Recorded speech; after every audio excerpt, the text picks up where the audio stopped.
Today we're going to do a two-part review of the Nerf N-Strike Modulus Tri-Strike. Because I mean, look at this thing. It's got so many options. Where do you start? Do you start with the missile? Do you start with the shotgun shells? Or do you just simply go elite style? You know what? The Tri-Strike covers all your bases, gives you a little bit of everything. I can't wait. Let's get into this review.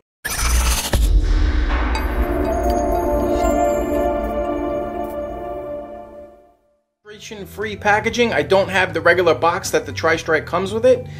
So it comes with everything you see here. The stock and the missile launcher attachment, the bolt, the blaster itself, a 10-round magazine, one missile, 10 darts, couple mega darts, and the front attachment, as well as a set of directions. Alright guys, so here in part one of the video, I just want to go over the overall system, all the different firing components and the pros and cons of each.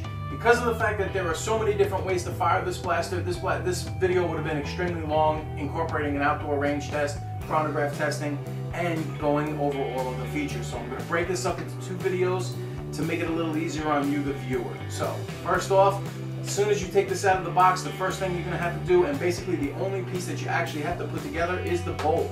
So you take one, slide the rod through the little hole, that'll be inside here, you can't miss it. On the other side, you just snap on the cap, and now you have your priming feature. Well, alright, the first component I want to take a look at is the missile system. And as you can see, it is actually a tube that runs from the actual launcher to the stock.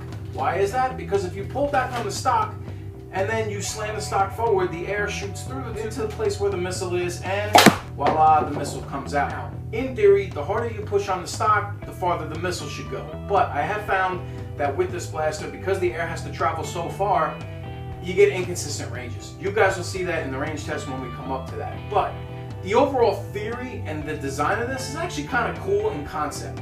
Although this wire is a little awkward on the blaster the first couple times you're trying to shoot it, and because of the way the stock design, when you go to use the grip, which is extremely comfortable, but the way this rubs on the back of your hand here, it just kind of feels a little awkward. It's a little cramped in here is a better way of saying it.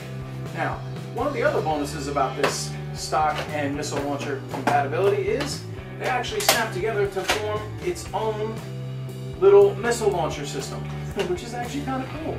So go ahead and load your missile and boom!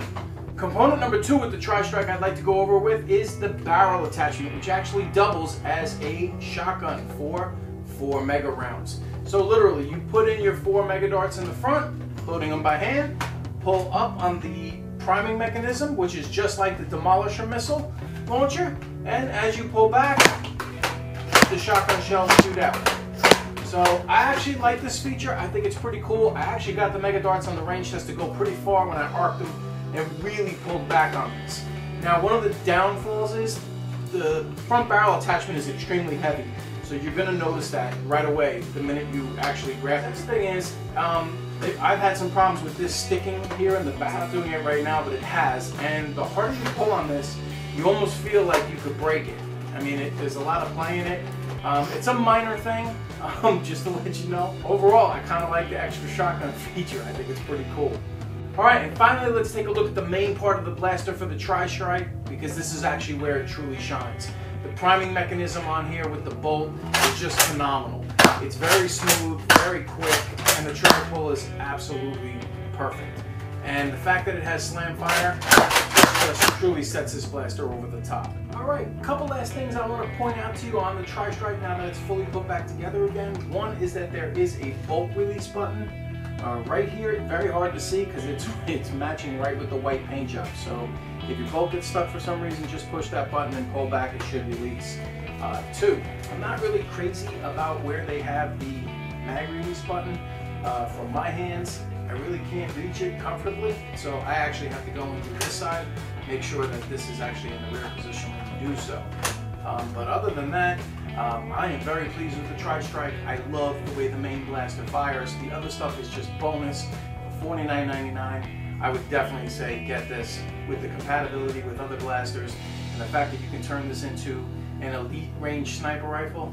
It's a can't miss in my opinion. So alright guys, that'll do it for part one of my video. Make sure you click the card for part two so you can see all of the range testing that I did with this weapon and all of the chronograph testing. I literally shot it every different which way you could. compared the missiles with the Thunder Blast and the Demolisher way of shooting, and I chronographed the actual shotgun rounds, the missile rounds, and the elite rounds. So all your data will be in that video in part 2.